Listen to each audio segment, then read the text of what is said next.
Hi students, அனைவருக்கும் வணக்கம். இன்னைக்கு வீடியோவில் நம்ம என்ன பார்க்க போகிறோம் அப்படின்னா ஒரு சிம்பிளான பேசிக்கான ப்ராப்ளம் தான் பார்க்க போகிறோம். வாங்க பார்க்கலாம். 2 lamps of 200 watts 150 volt and 80 watts 100 volt are connected in series in 200 volt mains. Assuming the resistance of the 2 lamps to remain unchanged, find which lamp will glow brighter. So இங்கே என்ன பண்ணியிருக்காங்க அப்படின்னா 2 lamp எடுத்திருக்காங்க. அந்த 2 லேம்பை எப்படி connect பண்ணியிருக்காங்கன்னா சீரிஸில் connect பண்ணியிருக்காங்க.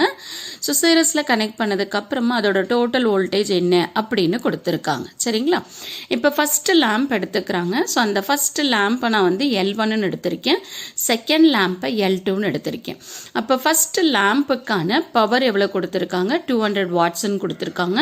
அதோட வோல்டேஜ் எவ்வளோ கொடுத்துருக்காங்க? 150 வோல்ட்டுன்னு கொடுத்துருக்காங்க. ஸோ அதனால் நான் என்ன பண்ணியிருக்கேன், லேம்ப் 1ங்கிறதுனால P1 V1ன்னு எடுத்திருக்கேன். அடுத்து லேம்ப் 2 வந்து 80 வாட்ஸ் 100 வோல்ட். அப்போ P2 V2ன்னு எடுத்தாச்சு. ஸோ இது ரெண்டும் என்ன பண்ணியிருக்காங்க, சீரிஸில் கனெக்ட் பண்ணியிருக்காங்க. Across supply 200 volt. சரிங்களா? இப்போ என்ன ஃபைண்ட் அவுட் பண்ண சொல்லியிருக்காங்கன்னா, இந்த 2 லேம்பில் எந்த லேம்ப் வந்து பிரைட்டாக எரியுது, எந்த லேம்ப் வந்து டிம்மாக எரியுது அப்படிங்கிறத ஃபைண்ட் அவுட் பண்ண சொல்லியிருக்காங்க. சரிங்களா? இப்போ நம்ம என்ன பண்ணலாம் அப்படின்னா, ஃபஸ்ட்டு கொடுத்துருக்கிற டேட்டாவை நம்ம எடுத்து எழுதிட்டோம். ஓகேவா? ஸோ எழுதி முடிச்சதுக்கப்புறம் நம்ம என்ன பண்ணணும் அப்படின்னா, இந்த 2 லேம்போட ரெசிஸ்டன்ஸ் என்ன அப்படிங்கிறத கண்டுபிடிக்கணும். ஓகேவா?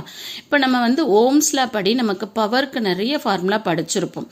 P is equal to VI, P is equal to I square R, P is equal to V square by R, P is equal to V square into G அப்படின்னு சொல்லிட்டு டிஃப்ரெண்ட்டாக ஃபார்முலாஸ் படிச்சிருப்போம், டிஃப்ரெண்ட் ஃபார்முலாஸ். ஸோ இதில் வந்து பார்த்தீங்க அப்படின்னா, இப்போ நான் என்ன பண்ண போகிறேன், பவருக்கு formula P is equal to V square by R ஃபார்முலாவை யூஸ் பண்ண போகிறேன். ஏன்னா எனக்கு பவர் தெரியும், வோல்டேஜ் தெரியும். ஸோ ரெசிஸ்டன்ஸ் தான் ஃபைண்ட் அவுட் பண்ணணும் அதுக்காக. ஸோ அப்போ இதில் இருந்து R1 is equal to V1 square divided by P1.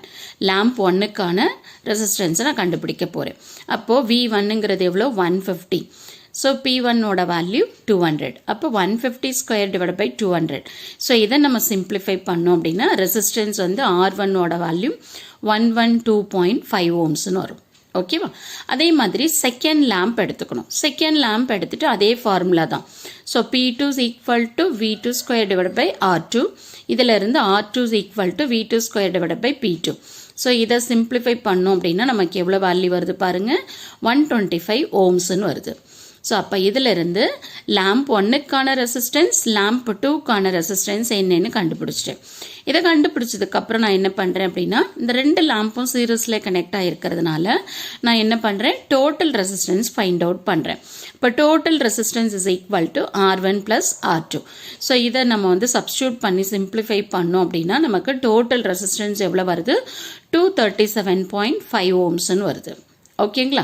So total resistance find out பண்ணதுக்கப்புறம் நான் என்ன பண்ணுறேன், டோட்டல் கரண்ட்டை கண்டுபிடிக்கிறேன். அப்போ total current is equal to total voltage divide by total resistance.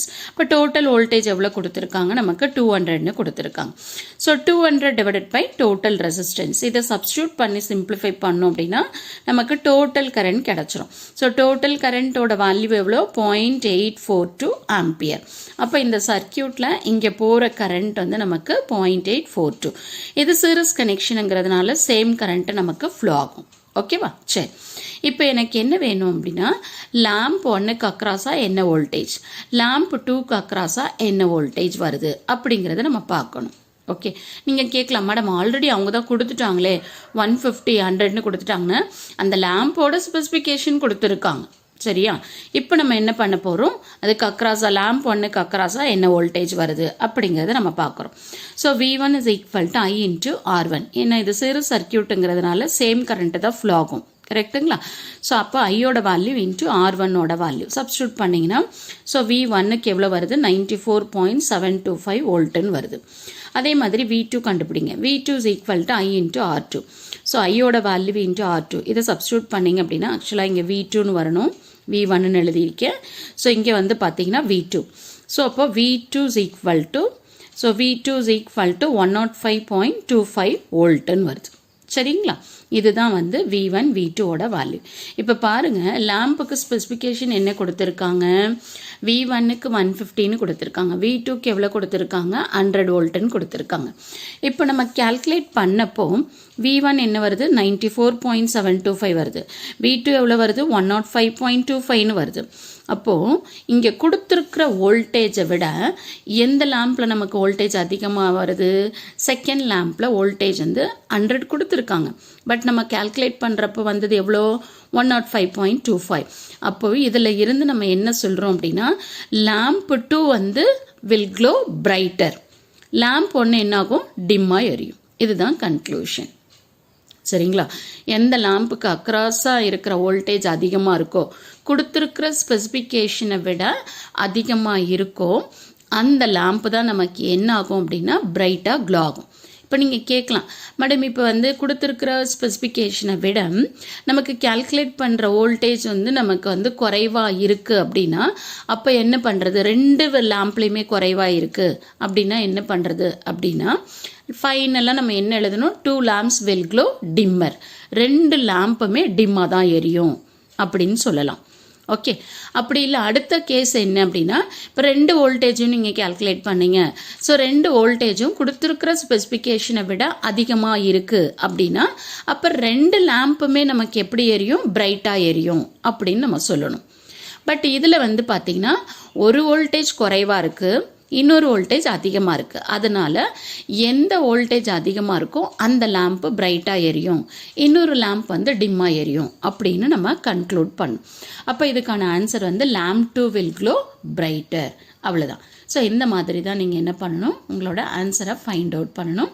So கண்டிப்பாக இந்த வீடியோ உங்களுக்கு யூஸ்ஃபுல்லாக இருக்கும்னு நினைக்கிறேன். தேங்க்யூ ஃபார் வாட்சிங் திஸ்.